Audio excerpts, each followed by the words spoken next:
ملة أبيكم إبراهيم. Assalamu alaikum wa rahmatullahi wa barakatuh. J'espère que vous allez bien. Du coup, on se retrouve aujourd'hui pour continuer la série sur Ibrahim alayhi salam.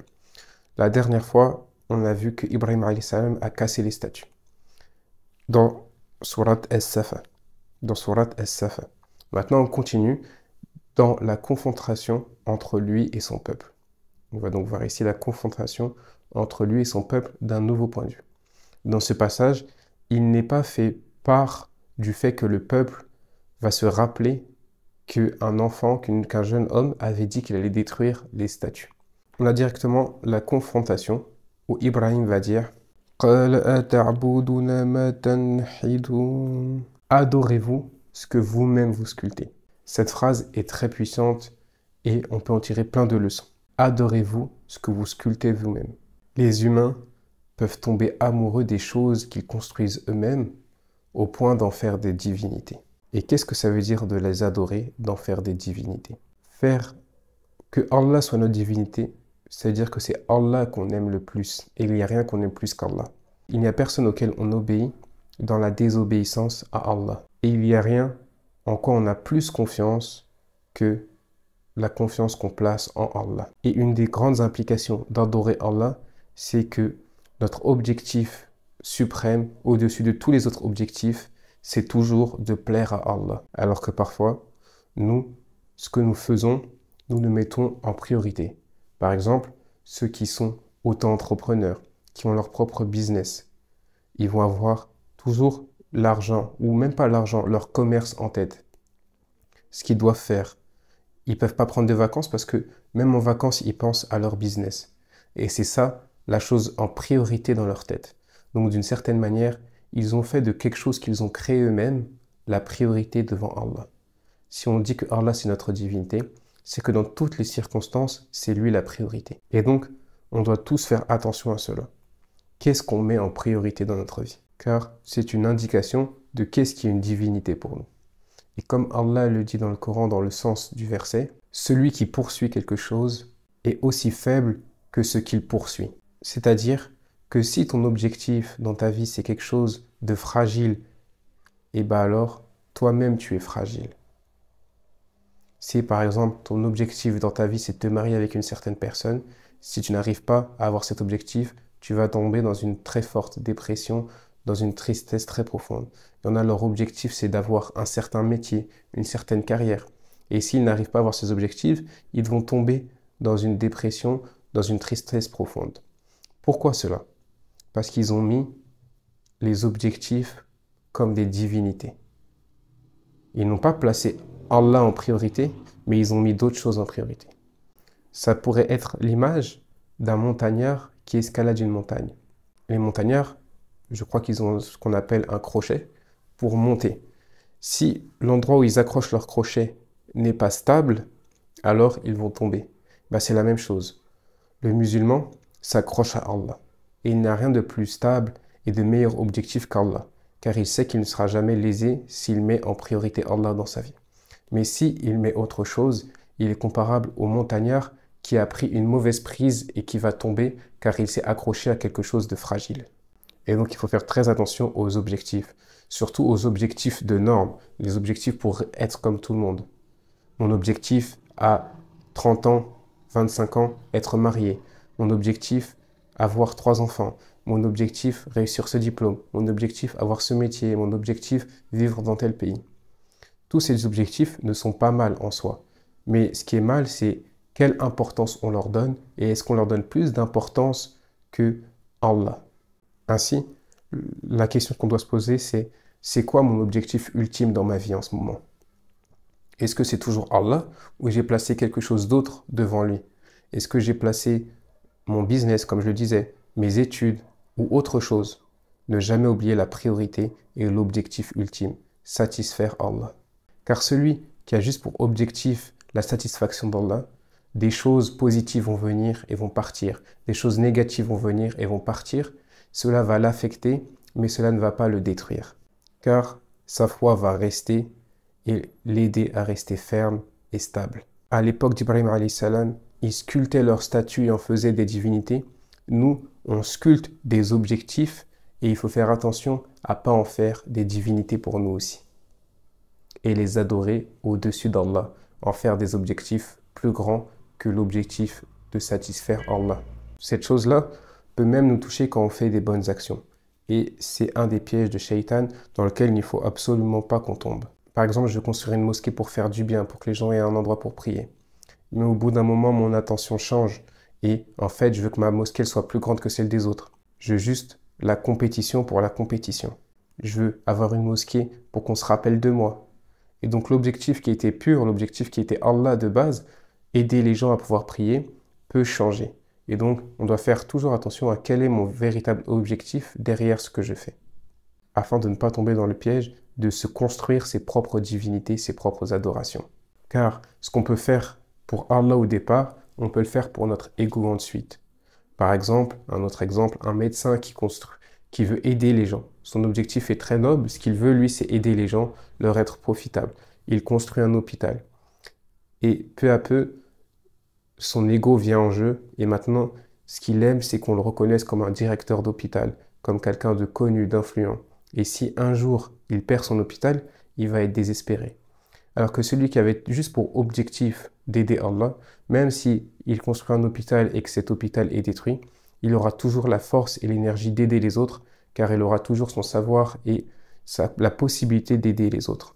Et donc, Allah, par sa bienveillance, nous fait passer parfois par des épreuves pour nous purifier, en nous faisant perdre certains objectifs qu'on avait ou certaines choses qu'on avait pris pour divinité. Par exemple, un certain travail. Tu as tout fait dans ta vie pour avoir un travail et tu ne l'as pas. Peut-être que Allah l'a fait parce que tu allais prendre ce travail limite comme une divinité et t'en faire ton objectif premier. Un diplôme, un mari spécifique. Tu t'es dit, il faut absolument que je sois marié avec cette personne. Et peut-être que c'était une attraction trop forte et que tu allais en faire une divinité pour toi.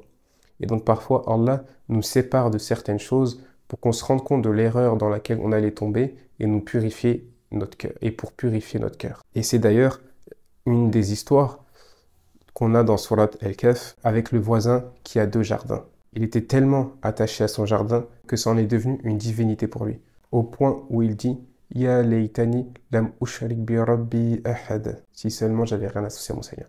Donc même lui reconnaît que sa relation avec son jardin était devenue du shirk. Au final, dans Surat Al-Kahf, la fin de l'histoire est bien, car il se repent et reconnaît son erreur. Allah continue donc dans l'histoire d'Ibrahim en disant « Wallahu khalaqakum wa ma ta'malun » Et Allah vous a créé ainsi que ce que vous faites. Et donc, ce que Allah précise ici, c'est que c'est lui qui vous a créé, c'est lui qui va vous faire disparaître, et c'est lui qui vous donne et qui vous reprend. Et c'est lui aussi, du coup, qui peut prendre ce que vous avez fait, ce que vous avez créé de vos propres mains. Alors, pourquoi s'attacher à ce que vous créez vous-même au lieu de s'attacher au Créateur? Et là, on va voir la réponse complètement disproportionnée du peuple d'Ibrahim alayhi salam.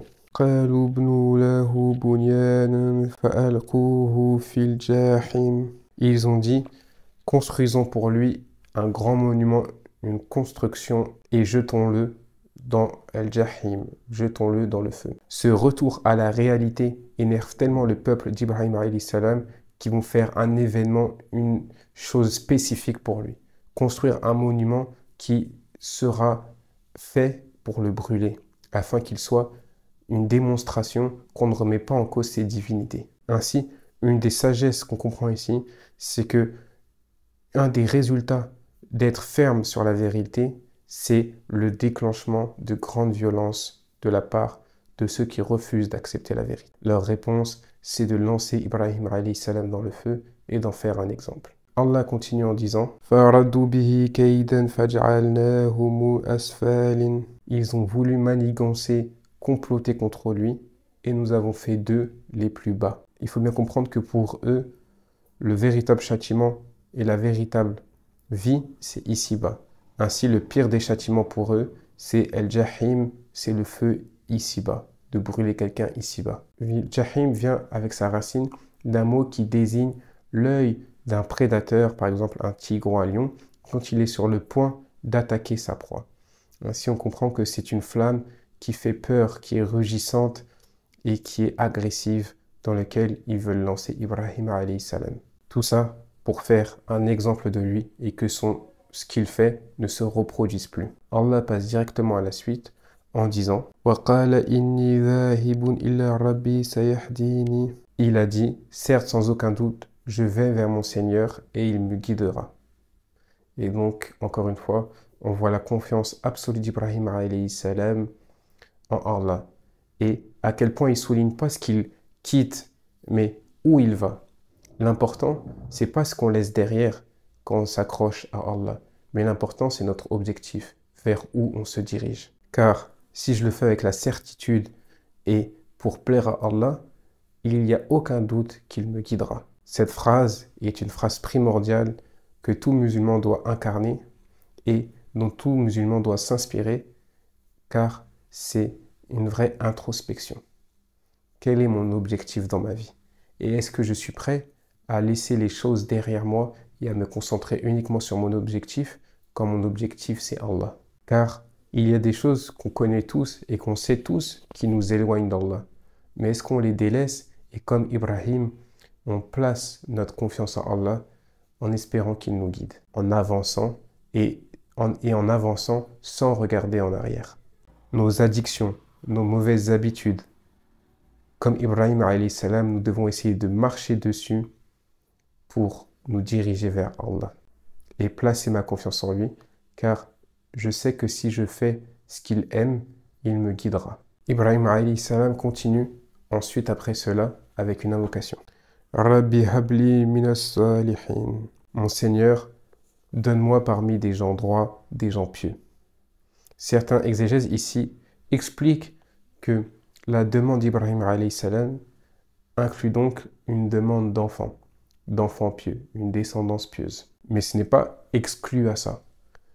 Une fois encore, Ibrahim alayhi salam est déterminé à tout laisser pour Allah. Mais il se rend compte l'importance et le poids d'avoir un entourage de personnes bonnes, car il sait que si on est entouré de personnes bonnes, on va être poussé vers le bien. Et donc, cette doua nous fait comprendre qu'être avec des bonnes personnes qui nous entourent, des gens qui sont bons à l'extérieur et à l'intérieur, est un cadeau d'Allah, un cadeau très précieux et très rare. Et donc nous devons être attentifs à repérer ces personnes dans notre entourage et les fréquenter afin de s'améliorer et de se rapprocher d'Allah. Car ce sont des cadeaux d'Allah pour nous. Et Allah répond en disant فَبَشَّرْنَاهُمْ بِغُلَامٍ حَلِيمٍ. Et nous lui avons fait la bonne nouvelle d'un enfant doux. Ici c'est incroyable, car du point de vue d'Allah, sa réponse est directe après justement qu'il est sorti de cette épreuve et qu'il ait fait cette invocation. Mais pourtant, l'enfant d'Ibrahim alayhi salam va venir des années et des années plus tard quand il sera à un âge très avancé. Et bien sûr, cet enfant, c'est Ismaïl alayhi salam, le premier enfant d'Ibrahim alayhi salam. Il faut savoir qu'il y a eu pendant un bon moment un débat même chez les musulmans de qui est l'enfant sacrifié, Ishaq ou Ismaïl. Il faut comprendre que pendant longtemps, les exégèses s'appuyaient sur les Israéliates, dont la Bible notamment, pour dire que c'était Ishaq. Mais depuis, d'autres savants ont fait un travail de recherche plus approfondi et maintenant, la majorité des savants prennent l'avis que c'est Ismaïl alayhi salam et cela semble l'avis le plus juste. On va voir justement le sacrifice d'Ismaïl alayhi salam et la scène du sacrifice entre Ibrahim et Ismaïl alayhi salam. Ici, Allah va éprouver Ibrahim alayhi salam en faisant référence notamment à est-ce que vous adorez ce que vous avez sculpté vous-même. Maintenant, Allah va voir quelle est la place d'Ismaïl alayhi salam dans le cœur d'Ibrahim et est-ce qu'il est prêt à même sacrifier son fils pour Allah. C'est comme si Allah demandait à Ibrahim la chose qu'il y a le plus de place dans ton cœur, que tu as tant voulu, est-ce que tu es prêt à le donner pour moi? Et on voit ici la différence de standard entre un prophète et nous-mêmes. Car Allah nous demande bien moins que ça. Donc, ce que Allah va tester ici chez Ibrahim alayhi salam, c'est est-ce qu'il est prêt à sacrifier ce qu'il a tant voulu et ce qui est si cher à ses yeux, son fils, pour lui. Et là, on voit la différence de ce qui est demandé à un prophète, notamment l'un des meilleurs prophètes, et à nous. Car Allah dit dans le Coran, لَن تَنَالُوا الْبِرَّ حَتَّى تُنْفِقُوا مِمَّا تُحِبُّونَ. Vous n'atteindrez pas le bien tant que vous n'aurez pas dépensé une partie de ce que vous aimez. Donc Allah demande à Ibrahim alayhi salam de lui demander de sacrifier ce qui lui tient le plus à cœur, son fils, son jeune fils, qui est pieux et gentil. Et nous, il nous demande juste de donner une partie de ce que nous aimons si nous voulons atteindre le bien. Donc on va voir dans l'épisode suivant la scène du sacrifice. En attendant, demandons-nous quels sont nos véritables objectifs et qu'est-ce que nous prenons comme divinité. Est-ce qu'on n'accordons pas trop de place à d'autres choses qu'Allah dans notre cœur? Assalamu alaikum.